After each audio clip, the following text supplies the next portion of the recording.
सरकार की फजीहत रोकने के लिए पवन बंसल और अश्विनी कुमार से लिए गए इस्तीफे। 1 घंटे के अंदर दोनों मंत्रियों ने सौंपा इस्तीफा। सोनिया पीएम की मुलाकात के बाद हुआ फैसला।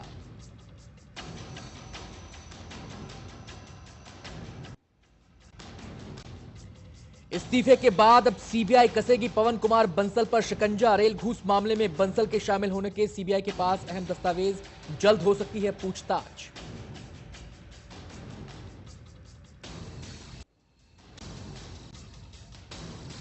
नए रेल और कानून मंत्री की खोज शुरू। गुलाम नबी आजाद, सीपी जोशी और खड़गे रेल मंत्री की दौड़ में। कानून मंत्री के लिए कपिल सिब्बल और मनीष तिवारी के नाम पर चर्चा।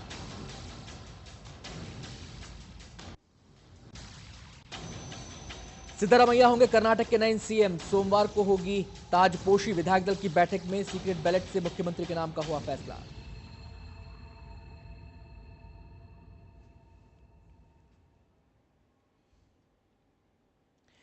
पाकिस्तान में अगली लोकतांत्रिक सरकार के लिए मतदान जारी। सुरक्षा के कड़े इंतजाम। 272 सीटों के लिए 4,670 से ज्यादा उम्मीदवारों की किस्मत का होगा फैसला।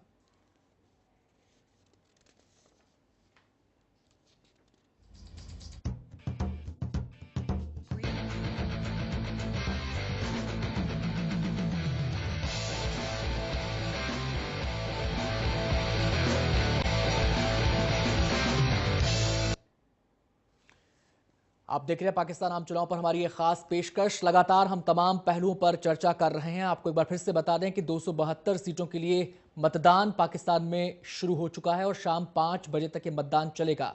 नेशनल असेंबली की 272 सीटों के लिए आज वोट डाले जा रहे हैं। वैसे नेशनल असेंबली में 342 सदस्य होते हैं, लेकिन 272 पर सीधा चुनाव होता है, जबकि 60 सीटें महिलाओं के लिए आरक्षित होती हैं और 10 अल्पसंख्यकों के लिए। और आज का चुनाव यह माना जा रहा है कि तय करेगा कि पाकिस्तान में लोकतंत्र का भविष्य क्या है। क्या जीत बुलेट की होगी या बैलेट की? ऐसे तमाम सवाल इस चुनाव से पहले उठते रहे हैं और ये चुनाव इसलिए भी ऐतिहासिक है क्योंकि पहली बार पाकिस्तान में किसी लोकतांत्रिक सरकार ने अपना कार्यकाल पूरा किया है और एक लोकतांत्रिक सरकार दूसरी लोकतांत्रिक सरकार को सत्ता का हस्तांतरण करेगी। लेकिन काफी खून खराबा भी इस चुनाव के दौरान हुआ है। तालिबान ने धमकी दी थी तमाम उन पार्टियों को जो एक मॉडरेट रवैया रखती हैं अपनी नीतियों को लेकर, लोगों को लेकर और अपनी बातों को लेकर। तो ऐसे कई पार्टी नेताओं को निशाना बनाया गया।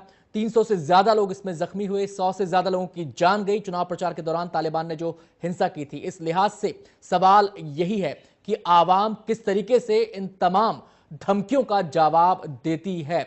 दो खास मेहमान हमारे साथ मौजूद हैं। सुषमा जी लगातार इस चर्चा में हमारे साथ शामिल हैं और एक नए मेहमान हमारे साथ जुड़ गए हैं, ब्रिगेडियर बीडी मिश्रा। मिश्रा जी स्वागत है आपका। पहला सवाल मेरा यहां पर सुषमा जी से होगा। जिस पहलू पर हम बातचीत कर रहे थे सुषमा जी, नवाज शरीफ के 2 बयान आए थे, उसके बाद सवाल यह खड़ा हो रहा है कि आरोप लगते रहे हैं कि कुछ एक पार्टीज ऐसी हैं जो अगर विरोध नहीं कर रही हैं तालिबान का, लेकिन उनका समर्थन भी अगर नहीं कर रही है तो विरोध भी नहीं कर रही है। इस सिलसिले में अगर नवाज शरीफ को देखें तो कैसे आंकती हैं आप? सुषमा जी आपको यहां पर रोकना चाहेंगे। इस बीच पाकिस्तान से अहम खबर आ रही है। कराची में धमाका हुआ है। एएनपी दफ्तर के बाहर यह धमाका हुआ है। 5 लोगों के मारे जाने की फिलहाल इसमें खबर आई है। आपको बता दें अवामी नेशनल पार्टी लगातार सबसे ज्यादा निशाने पर रही है। तालिबान के खान अब्दुल गफ्फार खान के पोते की यह पार्टी है और उन्होंने कहा भी था, ऐसा लगता है तालिबान के बयानों को सुनकर कि चुनाव आयोग का रोल तालिबान यहां पर निभा रहा है। वो ये तय कर रहा है कि किसको चुनाव लड़ना है, किसको चुनाव नहीं लड़ना है। और ऐसे में खबर ये कि मतदान के दौरान कराची में धमाका हुआ है। अब देखना यह है कि यह धमाका किसी मतदान केंद्र के बाहर हुआ है, उसके आसपास हुआ है या फिर किसी सार्वजनिक जगह को निशाना बनाया गया है।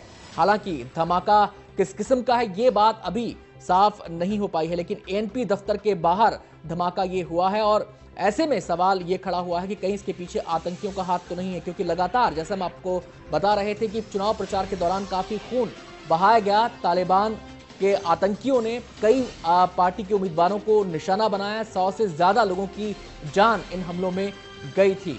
और वो सवाल अब मैं यहां पे करना चाहूंगा सुषमा जी से। सुषमा जी, जिस बात का डर था वो बात अब सामने है। एएनपी के दफ्तर के बाहर धमाका हुआ है और एएनपी लगातार तालिबानियों के निशाने पर रही है। सवाल नवाज शरीफ को लेकर भी उठते रहे हैं, क्या उनका सॉफ्ट कॉर्नर है कट्टरपंथियों के प्रति?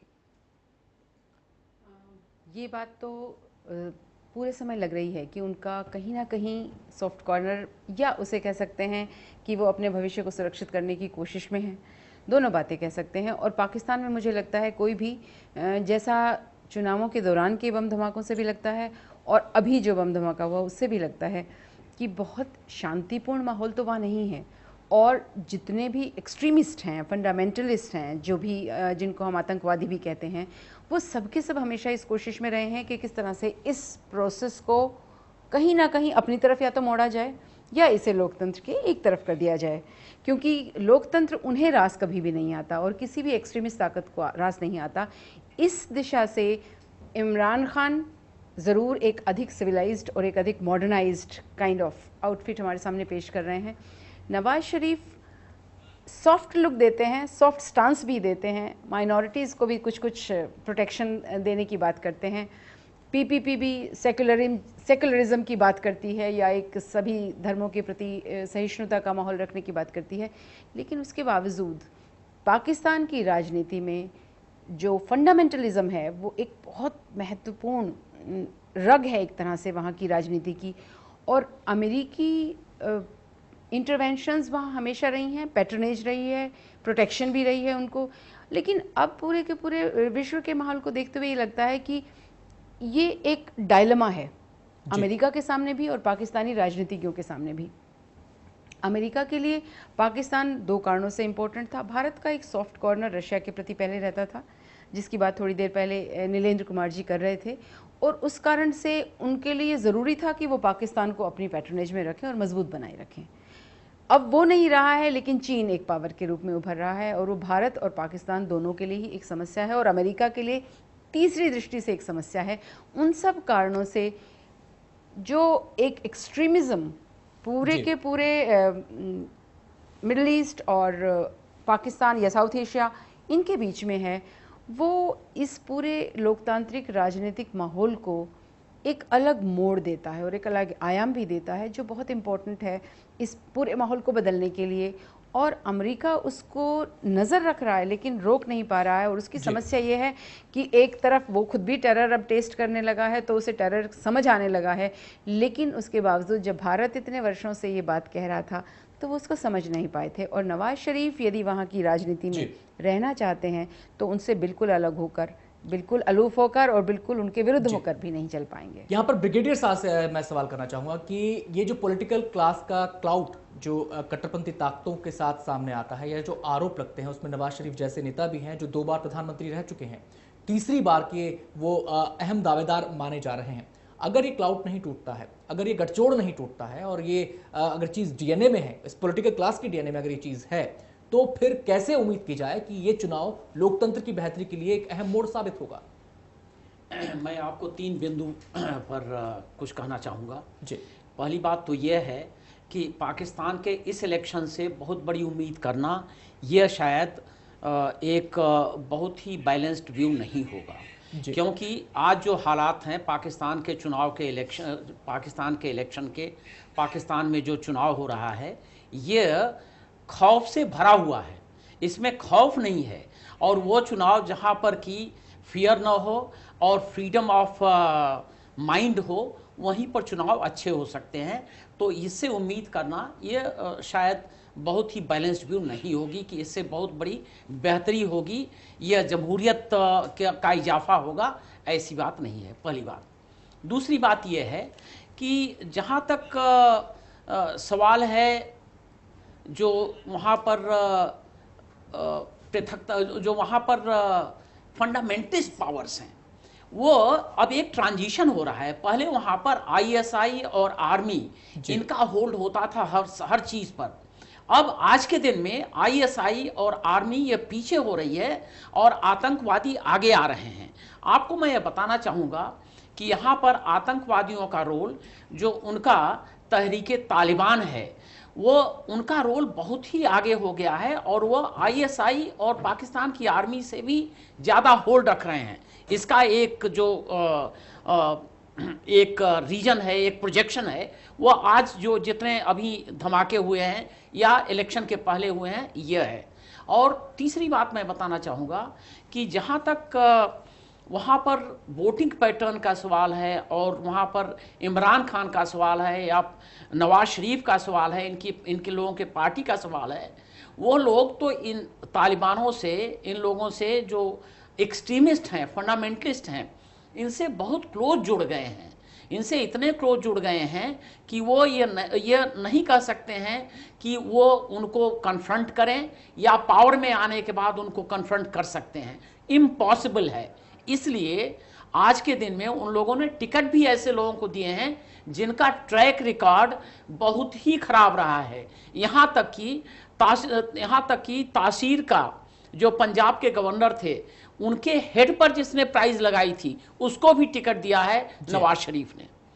तो यह कहते हुए मैं कंक्लूड ऐसे करूंगा कि पहली बात, इस इलेक्शन से, पाकिस्तान के इलेक्शन से हमको लोकतंत्र के इजाफे में पाकिस्तान में बहुत बड़ी उम्मीद नहीं रखनी चाहिए, एक। दूसरा, भारत को इससे डायरेक्ट कोई फायदा नहीं होगा। हो सकता है कि वहां पर माहौल, ऐसी कोलिशन गवर्नमेंट बने जिसमें और भी अनस्टेबिलिटी हो। इनस्टेबिलिटी होगी तो उससे माहौल और भी बिगड़ेगा। वहां पर कोलिशन गवर्नमेंट का कोई भी इतना अच्छा ट्रैक रिकॉर्ड नहीं रहा है जैसा 5 साल में आपने इनका देखा है, जरदारी का। ब्रिगेडियर साहब, यहां पर फिर मैं आपसे एक सवाल करना चाहूंगा कि अगर चीजें उस दिशा में जाती हैं तो क्या ये माना जाए कि ये चुनाव लोकतंत्र की नहीं बल्कि सैनिक हस्तक्षेप की जमीन ज्यादा तैयार करते हुए नजर आते हैं, अगर रिजल्ट ऐसा आता है तो? मुझे लगता यह है कि इस इलेक्शन के जरिए तालिबान का जो रोल है वो इतना अहम हो गया है, इतना उन लोगों ने दबाव और पकड़ वहाँ के सोसाइटी पर किया है कि वहाँ पर, अभी मैं देख रहा था पोलिंग बूथ, टीवी पर ही देख रहा था, पोलिंग बूथ के सामने जो भीड़ होनी चाहिए, वहाँ पर 7.5 करोड़ से ज़्यादा मतदाता हैं, लेकिन वहाँ पर जो भीड़ है इतनी सहमी हुई सी है कि यह लगता नहीं है कि जमहूरियत में कोई इजाफा हो रहा है।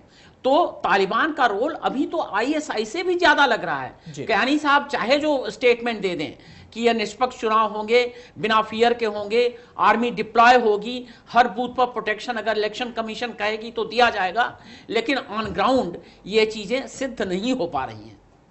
जी सुषमा जी, ऐसे में सवाल ये उठता है कि पाकिस्तान एक न्यूक्लियर स्टेट है, और अगर ऐसी ताकतें हावी होती हैं, ऐसी ताकतें सत्ता समीकरणों को प्रभावित करती हैं, तो ये केवल भारत के लिए नहीं बल्कि पूरी दुनिया के लिए एक सोचनीय विषय हो जाएगा। इस नज़रिए से अगर चीज़ों को देखें तो तस्वीर कहीं भयावह नज़र आती है।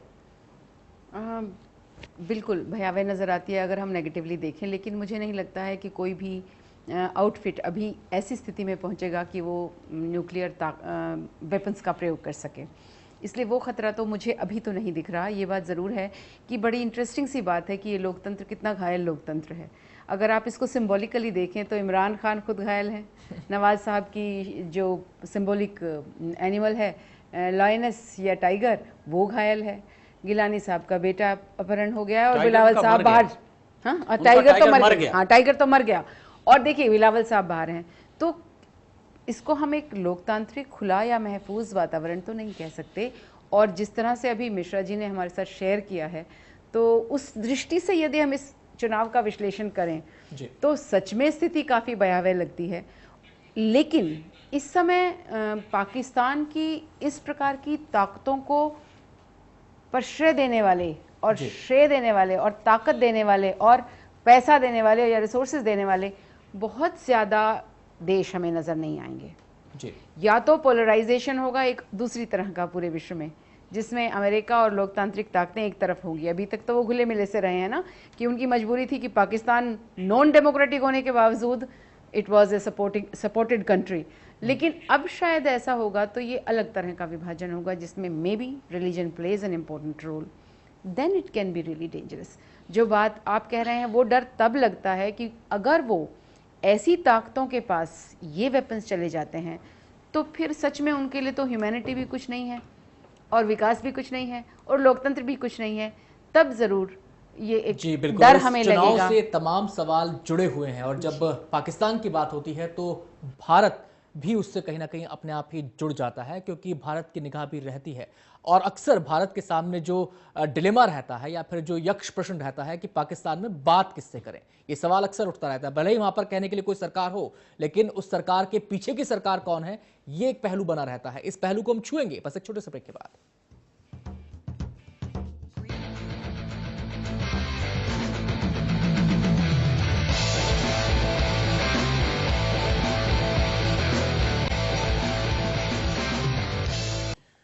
तो पाकिस्तान में हो रहा है चुनाव, और इस चुनाव की वोटिंग के दौरान कराची में धमाका भी हुआ है। एनपीए के दफ्तर के बाहर यह धमाका हुआ है, और जैसे कि अंदेशा लगातार जताया जा रहा था कि चुनाव के दौरान कहीं हिंसा ना देखने को मिले और उससे उसका इम्पैक्ट कहीं मतदाताओं पर ना पड़ जाए, और उस आशंका को एक तरीके से कट्टरपंथियों ने सही भी साबित किया है। और वो आशंका ये कि एनपी के दफ्तर के बाहर ये धमाका किया गया है। हमारे साथ ब्रिगेडियर बीडी मिश्रा भी हैं।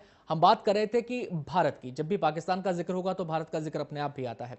अब पाकिस्तान में चुनाव हो रहे हैं, उम्मीद यही की जा रही है कि लोकतंत्र मजबूत होगा, लेकिन क्या वाकई लोकतंत्र इतना मजबूत होगा जिससे कि बात किससे करे भारत तमाम मसलों को लेकर, वो चेहरा साफ हो पाएगा, या फिर अभी भी ये डिलेमा बना रहेगा? ब्रिगेडियर साहब, आपसे मेरा सवाल है। आप कह रहे थे कि जब पाकिस्तान का जिक्र होता है तो भारत का जिक्र ज़रूर होता है, लेकिन मैं ये कहना चाहूँगा कि जब पाकिस्तान का जिक्र होता है कुछ मामलों में भारत का जिक्र बिल्कुल नहीं होता है। जैसे आतंकवाद का जिक्र होता है तो भारत का जिक्र नहीं होता है, जैसे वहाँ पर आर्मी रूल का जिक्र होता है तो भारत का जिक्र नहीं होता है। ऐसे तमाम मसले हैं। लेकिन मैं आपको 3 बिंदु जो आपने उठाए उस पर मैं जवाब देना चाहूँगा। पहली बात तो वहाँ के जो इलेक्शन हैं कितने फ्री एंड फेयर हैं। देखिए, जो बिलावल हैं, प्रेसिडेंट हैं उनके पार्टी के, पाकिस्तान पीपल्स पार्टी, वो कहीं पर पब्लिक मीटिंग नहीं कर पाए। दूसरा, जरदारी साहब जो कि वहाँ के चीफ थे, प्रेसिडेंट थे, वो अपना वोट उन्होंने पोस्टल बैलेट से भेजा है। तो इससे आपको यह एहसास होना चाहिए कि वहाँ पर फ्री एंड फेयर इलेक्शन है ही नहीं आज के दिन में। दूसरी बात, अमेरिका की क्या बाध्यताएं हैं। अमेरिका की जो सबसे बड़ी बाध्यता है वो ये है उनका अफगानिस्तान में ऑपरेशन। उनका अफगानिस्तान में ऑपरेशन जो हो रहा है उसके लिए पाकिस्तान एक कंड्यूट है, एक लाइन ऑफ कम्युनिकेशन है और लाइन ऑफ मेंटेनेंस है। इसलिए अमेरिका बाध्य है आज के दिन में डिफरेंट कॉन्टेक्स्ट में। पहले तो इंडिया को कंटेन करने के लिए वो स्ट्रेटेजिक लोकेशन में था पाकिस्तान में। आज वो चीज़ें, जबकि यूनिपोलर वर्ल्ड हो गया है तो वो कॉन्टेक्स्ट बदल गया है, आज दूसरे कॉन्टेक्स्ट में है। और तीसरा, आपने न्यूक्लियर वेपन्स का जो इस्तेमाल का आपने कहा, देखिए न्यूक्लियर वेपन आज के दिन में पाकिस्तान में उनकी सिविल गवर्नमेंट के हाथ में नहीं है, यह कयानी साहब के हाथ में है। उसका जो फाइनल कमांड है, उसकी जो असेंबली है, उसकी जो ट्रिगर मैकेनिज्म है और उसका जो रख रखाव है, यह सब वहाँ के आर्मी के हाथ में है। और आपको याद होगा कि जब बेनज़ीर भुट्टो वहाँ की सरबराह बनी थी तो उनको आर्मी ने कांटेक्ट किया था और उनको दिखाया था कि ये न्यूक्लियर वेपन होते हैं। पता नहीं उनको डमी दिखाया जो कि परेड पर ले जाते थे या एक्चुअल दिखाया, यह नहीं पता। तो अगर वो एक्चुअल वेपन वहाँ पर हैं और उनकी मैकेनिज्म अभी तक जुड़ी नहीं हुई है, अलग अलग हैं, तो कल ऐसी सरकार आ जाए जो कि हावी हो जाए आईएसआई और पाकिस्तान आर्मी पर, जैसा कि आतंकवाद हो सकता है, यह मैं आपको बताए दे रहा हूं। क्योंकि आज के दिन में कयानी साहब ये बिलीव करते हैं कि पाकिस्तान में जितना पॉलिटिकल अनस्टेबिलिटी रहेगी, इनस्टेबिलिटी रहेगी, उतना ही आर्मी ठीक रहेगी, कंट्रोल कर पाएगी। इस वजह से उसको बढ़ावा दे रहे हैं। लेकिन यह नहीं भूलना चाहिए कि जो टाइगर कोई पालता है तो हो सकता है वो टाइगर एक दिन उसी पर बाउंस करे, जैसा अमेरिका पर बिन लादेन बाउंस कर गया था। और आज के दिन में जो वहां पर हत्याएं हो रही हैं, आतंकवाद हो रहा है पाकिस्तान में, पाकिस्तान ने ही इनको बढ़ावा दिया था। तो अगर आर्मी तालिबान को, तहरीके तालिबान को बढ़ावा दे रही है, आज उनको प्रोटेक्ट कर रही है, तो कल आईएसआई और पाकिस्तान आर्मी के खिलाफ भी उनके जो सिलेक्टिव मर्डर्स होंगे इनकी फैमिली मेंबर्स के और इन लोगों के, वो भी काफी अहम इम्पैक्ट रखेंगे। तो यह सोचना कि वहां पर न्यूक्लियर वेपन्स बहुत सेफ हैं, मैं समझता हूं कि जिस तरीके से पाकिस्तान की पॉलिटिक्स, पाकिस्तान के आर्मी का कंट्रोल, पाकिस्तान में तालिबान और कट्टरपंथियों का जो प्रोग्रेस है वो हो रहा है, तो कल क्या होगा इस पर एक बहुत बड़ा सवाल या निशान लगता है और इसको सोचना पड़ेगा। ब्रिगेडियर साहब, यहाँ पे मैं आपसे ये सवाल करना चाहूँगा कि इस बार जो खास चेंज दिखा जा रहा है पाकिस्तान की पॉलिटिकल पार्टीज़ में, खासकर अगर हम भारत के संदर्भ में बात करें तो भारत के साथ रिश्तों की मजबूती पर सबने जोर दिया है और कश्मीर का जो मसला है वो एक उन्माद के तौर पर नहीं उठाया गया है। नहीं, इसको आप किस तरीके से देखते हैं? सॉरी, आप बता लीजिए फिर मैं इसके बारे में कमेंट करूँ। जी जी जी, आप ब्रिगेडियर साहब आपसे सवाल है। मुझसे है? जी जी जी। अच्छा, मैं ये कहना चाहूँगा कि देखिए, जहाँ तक वहाँ के इलेक्शन का सवाल है, उनकी निगाह अवाम के वोट पर है। आज वहाँ की अवाम, आपको यह समझना पड़ेगा कि आज वहाँ की अवाम अमेरिका के ज्यादा खिलाफ है। पाकिस्तान में एंटी अमेरिका ज्यादा डिमॉन्स्ट्रेशन होते हैं और एंटी इंडिया कम हो गए हैं। यहाँ पर जब एक प्रिजनर उनका मारा गया था तो वहां पर मुजफ्फराबाद में सिर्फ 200 आदमियों का एक जुमावड़ा हुआ था और कुछ नहीं हुआ। तो आज इंडिया उतना वहां के जनता के निगाह में उतना हेट कैंपेन में ऊपर नहीं है जितना अमेरिका है। इसलिए अमेरिका का जो उनका एक दृष्टिकोण है वो बहुत अहम है और उसको उसीलिए लोगों ने इंडिया का मुद्दा इसलिए नहीं उठाया कि वो जो वोटर है उसको अपील नहीं करेगा। मैं एक बात और, यह उनकी एक जिंदा दिली नहीं है, उनका एक लार्ज हार्टेड नहीं है, न तो उनका इंडिया को सपोर्ट करना है, न मित्रता का हाथ है, ये उनकी कंपल्शन है। ये मैं आपको क्लैरिफाई करना चाहता हूं। और दूसरा ये कहना चाहता हूं कि आप इस बात को समझ के बैठें कि वहां की आर्मी, वहां की आईएसआई, वहां के कट्टरपंथी और वहां के मुल्ला और वहां के राजनीतिज्ञ अपनी कुर्सी को या अपने वर्चस्व को संभालने के लिए India hate campaign, India baiting कभी नहीं छोड़ेंगे। जी सुषमा जी, आपका कमेंट, आखिरी कमेंट। मैं ये कहना चाहूँगी, जो अभी मिश्रा जी ने कहा है उससे हमारी नज़रें उस तरफ जाती हैं। शायद हम थोड़े से पॉलिटिकल रोमांटिक स्टाइल में या डेमोक्रेटिक रोमांटिक स्टाइल में बात कर रहे थे और ये उम्मीद भी रख रहे थे कि परिवर्तन होगा। मैं वो उम्मीद अब भी रखूँगी। ये बात बिल्कुल सही है, उम्मीद छोड़नी, ये बात बिल्कुल सही है कि जो बात हम सेना के नज़रिए से देखते हैं वो सच में कहीं ज्यादा रियलिस्टिक है, यथार्थवादी है और वो है भी। वो ज़मीनी हकीकत को वो जानते हैं और उन्होंने उसे उस तरह से देखा भी है। हम लोग उसे राजनीति की दृष्टि से देख रहे हैं और राजनीति जो होती है वो दिखाती कुछ है और करती कुछ। वही रोमांटिक थॉट की जो हम बात कर रहे थे, एक रोमांस का थॉट उसमें होता है और वैसे भी सच में वो कुछ और कर रही होती है और दिखावा कुछ और रही होती है। सुषमा जी बहुत बहुत शुक्रिया, समय की कमी है इसलिए हमें इस चर्चा को यहीं पर रोकना पड़ेगा। ब्रिगेडियर साहब आपका भी बहुत बहुत शुक्रिया इस चर्चा में शामिल होने के लिए। और चलते चलते अपने दर्शकों को हम विजुअल सिखाना चाहेंगे उस धमाके की जगह के जो कराची में हुआ था। ये है वो जगह एएनपी का दफ्तर जिसके बाहर ये धमाका हुआ था और इस धमाके में अब जो खबर आ रही है कि 30 लोग इस धमाके में घायल हुए हैं और 10 लोगों की मौत इस धमाके में हुए हैं। हम आपको बता दें कि एएनपी वही पार्टी है जो चुनाव प्रचार के दौरान सबसे ज्यादा आतंकियों के निशाने पर रही है।